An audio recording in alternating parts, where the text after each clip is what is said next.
Friday, Anthony. Yet we're here anyway. What's going on? I'll tell you, I'm on one side of Central Park and it's beautiful and green and Yeah, 7 degrees, and you're on the other side of the park and it looks ice cold. I don't know. I don't know what this is all about. We're going to get to this mystery and more, such as why are we not actually live right after this? I'm Anthony. Welcome to No Vacancy Live. That's my friend Glenn. You're watching the #1 show in hospitality.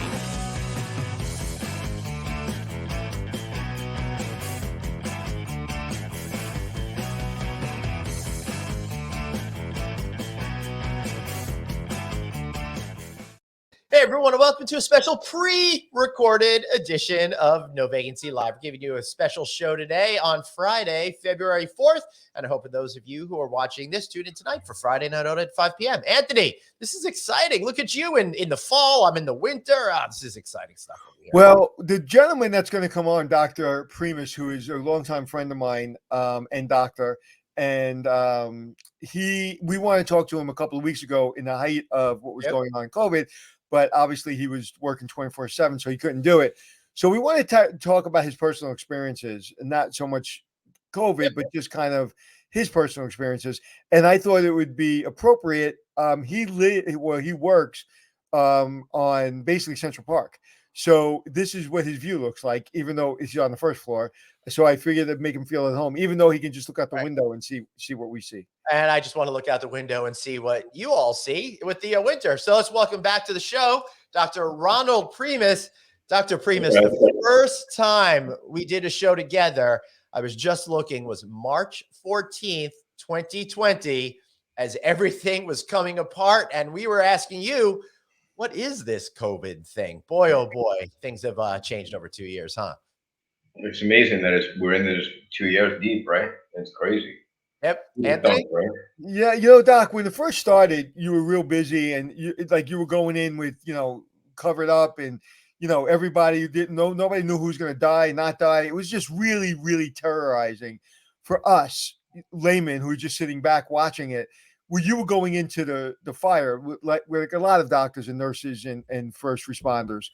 But then it kind of lulled out, and I remember talking to you, and you were like, "Hey, it's kind of flattened out big time."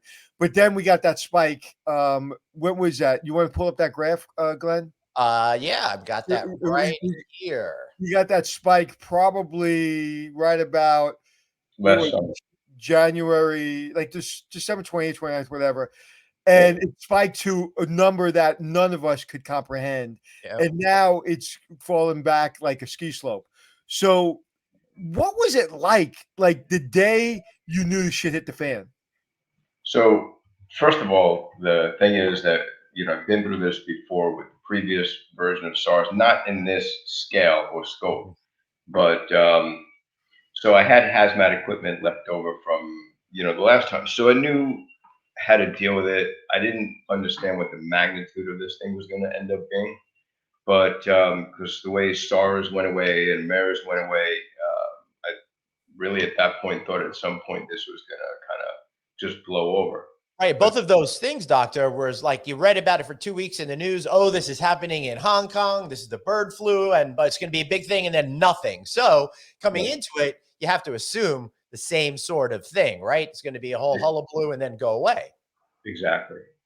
So it was just really interesting to me, and thank God that I saved all that PPE that was left over from the last time, because I expected that with the first SARS and first MERS. So I had stuff in my garage that was kind of like left over, and I had a bunch of that stuff that I could still go out and work.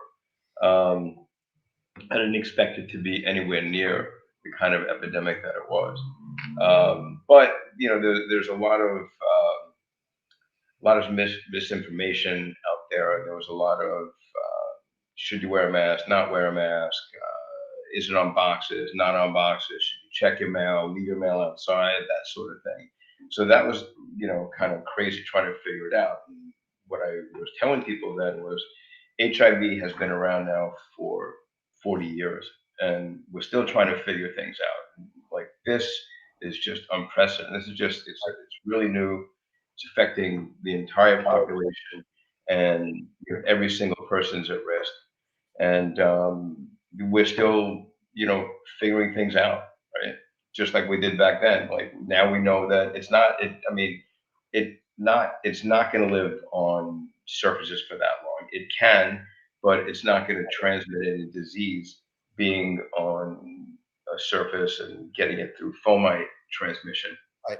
But Well, what happened when it went into a lull? And just to give, and you can give your background, but I just want to let people know, you basically have worked in New York for many, many years, and you were the hotel doctor where you went in, or you still are. You go into hotels and you help people that are traveling with different with different illnesses, and you also have a lot of residents in New York City that you work with. So you're not, and you work at a hospital. Um, so you were kind of unique in the sense of you were going into people's homes, and you were kind of dealing with all of that stress that they were kind of, really scared. So what was it like when it went from a lull to a kick back up? What day did it kick back up, and and how long did you go into overdrive where Yeah, you were? honestly, I don't remember the whole thing's been a blur, right? In fact, it's kind of still blurry now because well, now it's quieted down quite a bit. But during the first big spike that we had, that was really really dangerous, right? Because the thing is that it was a much more aggressive strain. It was the first iteration of the virus. My patients were actually sick. Now with this Omicron virus. Omicron variant of the virus, it's a little less aggressive. People are coming in with literally less than a sniffle. Like most were asymptomatic. But right. back then, I go into someone's house and like everybody would be in bed, completely floored and just really, really unwell. Um, And Thankfully, scared, and scared, sorry, and scared, very scared. yeah, right, because nobody knew what was going to happen with this. H- Um, How but did you deal with all of the uncertainty as a medical professional going into a situation that you weren't comfortable or familiar with?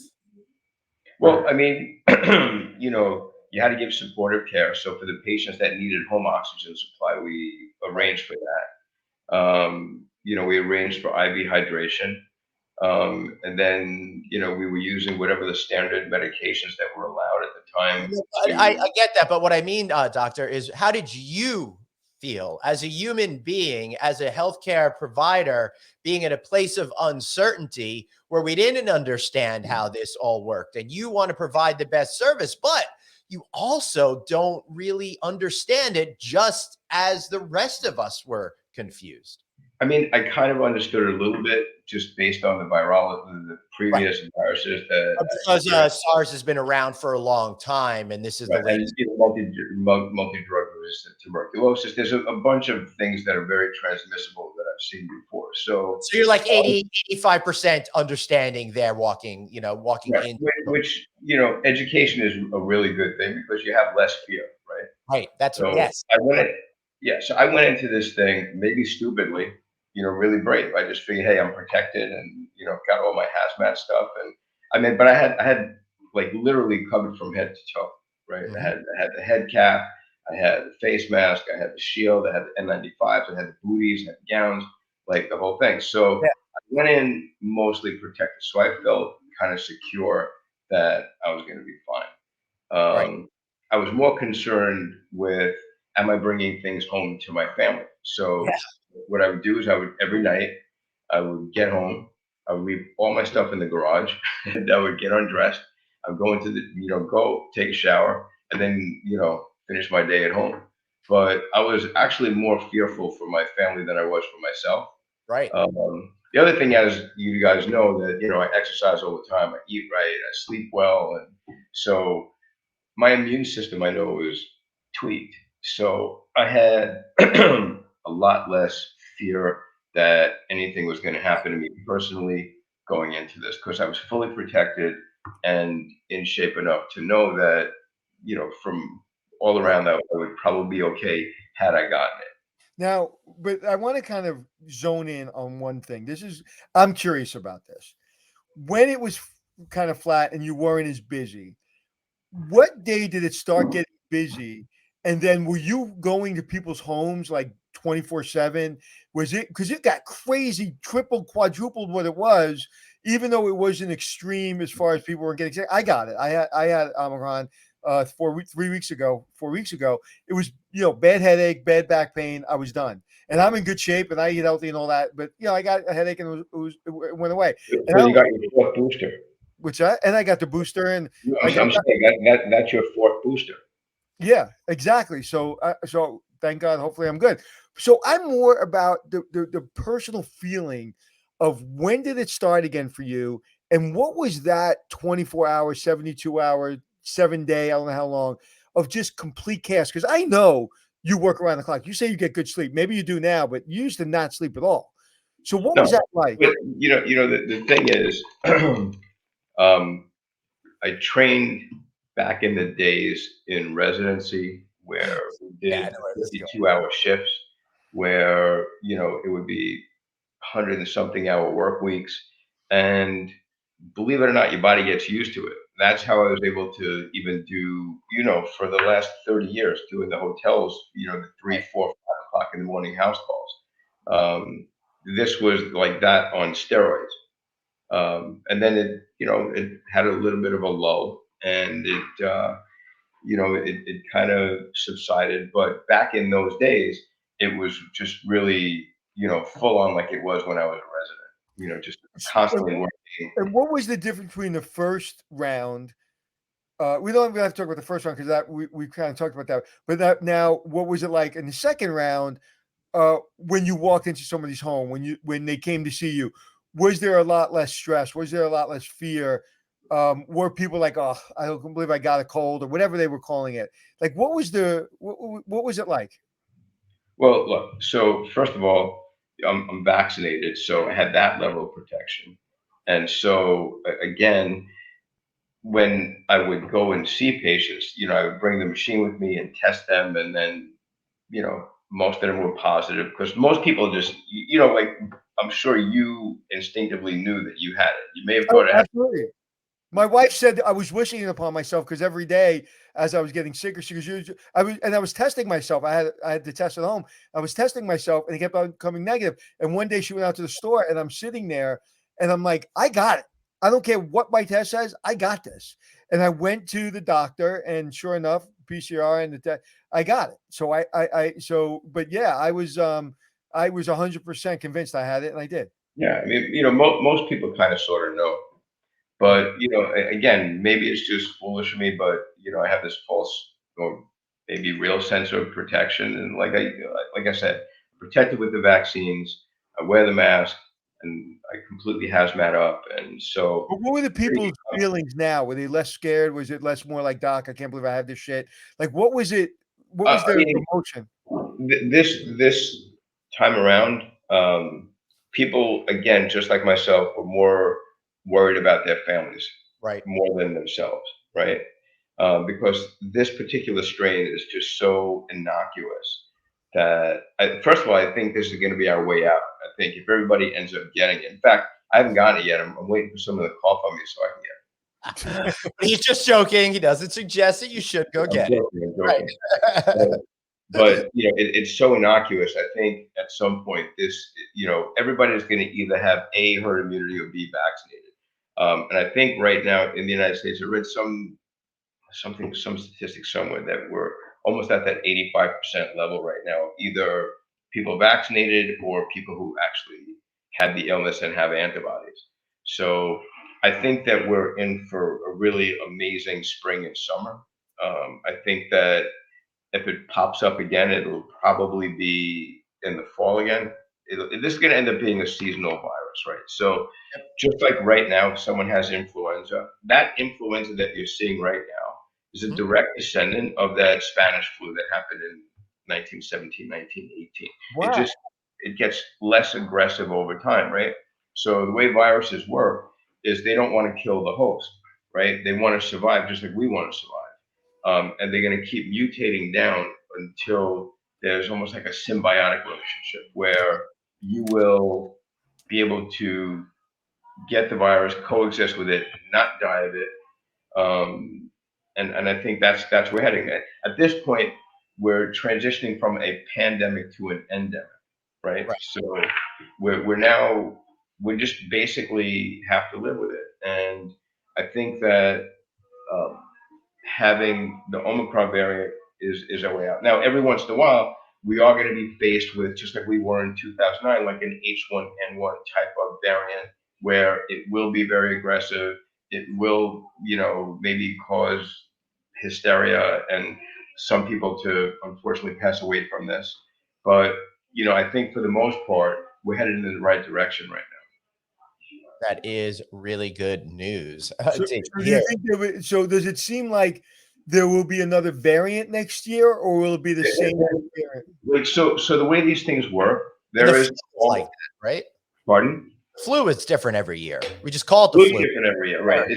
It's called antigenic drift, and that's what happens. And the same exact thing is going to happen with this. You're going to continue to see new variants, but hopefully, someone like yourself who's been vaccinated and also had the virus is going to be much more protected if they're faced with a new strain, right? Because the thing is, the vaccine will protect you against just the spike domain. So that's why when we have therapies now, we give what's called monoclonal antibodies, right? Mhm. Monoclonal means only one component of that virus is going to be tailored to that particular therapy. If you have the virus itself, it's called polyclonal, meaning like you're going to produce antibodies from your own body. That's to the spike domain, to the nucleic capsid antibody, and to the nucleic capsid portion of the virus, to the nucleus of the virus. So there's about 7 or 8 components to that virus that you now have polyclonal antibodies to, right? So you're protected doubly with the vaccine and with your exposure to the virus. So if a new variant does come through, you're going to end up having cross protection against that. And I think honestly, that's probably one of the reasons why I never got it, was because there were previous versions of it, right? So this is the 7th coronavirus that's a major virus, right? Right. And I think through the last 30 years of all my training, I probably was exposed to one of those 6 previous coronaviruses, and I probably have antibodies against them. There's no real test for it, Right. and probably the main reason why I never got it, in addition to the all the stuff that I'm doing. Yeah, one of the craziest things, if you guys are watching our video feed, Anthony actually just took a special pill. He turned invisible and then came back. That was pretty impressive. You like that, my friend? You like that, my friend? I want to be you in my next life. It looked like I was getting very dark, so I put my light on. But yeah, I just find it all fascinating and interesting, and the city feels like we're getting back to normal again. And you watch the Knicks games and net games, everybody's at the games. You go to the restaurants, they're packed. I mean, and are you getting a lot of calls for COVID right now, or your calls are just normal? No, the majority of the calls I'm getting now are people that are flying out, back to Europe, Dubai, whatever, You and need a test as opposed to they need to feeling. get tested. Now, we get hit with a couple of surprises. There are people that we didn't think were going to have it that come up positive. A lot of asymptomatic carriers, actually. Right. Um, Has anyone so, gotten really sick? Have you gotten any? nobody's been really sick. Thank God. Yeah, thank God it's right. What I am seeing though is people who are not doing good stewardship, and oh, it's just a little sniffle, but they are going out without getting tested and going out into public and spreading it to like 8 or 9 different people. The bottom line is that we have to get the message out there that if you feel sick, number one, try to get tested. Number two, if you don't have access to a test and can't get tested, then just stay home until you feel better. Like this way, in case you do have it, you're not spreading it to everybody else. Yeah, or like when I was at the Plaza Hotel, which is right behind Glen, I would tell people, if you were sick, come in. If you're dead, I need 2 weeks notice. That kind of mindset is over. If somebody's sick now, they have to stay home. Exactly. No, and I think moving forward, it's going to help a lot of different illnesses. It's going to mitigate influenza. It's going to mitigate even colds and gastrointestinal illness, right? So just if everybody gets that message, if you're sick, stay home, don't go out in public.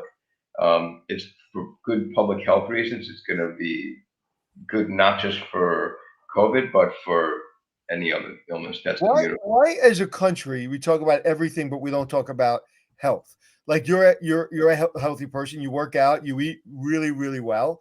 Probably a lot better than I do, and I eat healthy. But you eat even healthier than I do. Why isn't that been the message from everyone that yes, you may get sick from this illness, but you're in better shape to get through it if you're not obese and out of shape? Exactly. Well, I mean, I think that's the message that has to get out, right? And And why I, isn't it getting out? Why politically? I don't want to put you in a political situation, but why can't I, as a senator, say, listen, obesity will put you in a worse position. You need to get healthy. This is my office's plan. This is the diet. This is the exercise. This is backed by science. It's backed by doctors. Hey, we're going to have a weekly run in Central Park. Why can't we do that? because nobody makes money off of that, right? Although I can tell you, not to get political, but I really love this mayor. This mayor is bringing that up, and that's going to be one of this mayor's major impetus for the population of New York City, at least. He's trying Of course, to. Dr. Primas talked about Eric Adams, the new mayor of New York City, who just started on January 1st. Hopefully, he will have better luck than Mayor Bloomberg when he tried to shrink the size of the soda bottles. Well, I mean, I think Eric, walks the talk, right? So, But he's a vegetarian, right? sorry. He's a Vegan. vegetarian. He's a Yeah, vegan. he's vegan actually. Mm-hmm. So, but he's not trying to preach that. He's trying to preach like healthier lifestyles, and I think he's going to do it in a way where it's not draconian. He's going to do it in a way where it's going to be all about education and just educating population. I hope so. I was on one podcast with him before he was mayor. I forgot if it was during COVID or after COVID, and we had talked about this, and he's all about just being healthy. He prefers being vegan. He reverses diabetes and everything like that. He's a role model. He walks the talk, right?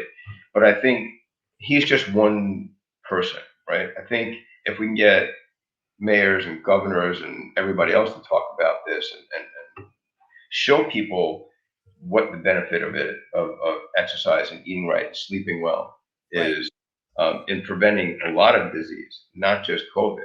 Healthcare dollars will come back. I mean, healthcare costs will drop precipitously if that happens. So, Doc, how many hours of sleep should I be getting? 7 to 8. All right. Last night I put myself to sleep at 10:30 because I don't usually sleep till 3 o'clock in the morning, and I wake up at 6. And I was just like, I gotta start. Everybody's telling me I gotta sleep more. I'm going to get 8 hours a day. So no, you're not. My trainer sleeps like 8 to 10 hours a day, and he gets a lot done. I gotta put myself to sleep earlier. If you have to push it, 6.5 is still fine. In fact, I think I read one article a couple of months ago where it said 6.5 happens to be the sweet spot. But that's just one study, and that was a meta-analysis. Right. 7 to 8 should be what you're aiming for. So I should probably cut back from the 16 I'm getting now. Then, right. How are the hotels right now? Are you getting any calls to the hotels? I think it's going to pick up in the spring. I think what happened was because everybody got really comfortable with COVID and not transmitting it, and a lot of people came here for like Thanksgiving, Christmas, etc., and they congregated and they didn't wear masks, and that's why we had that huge spike, right?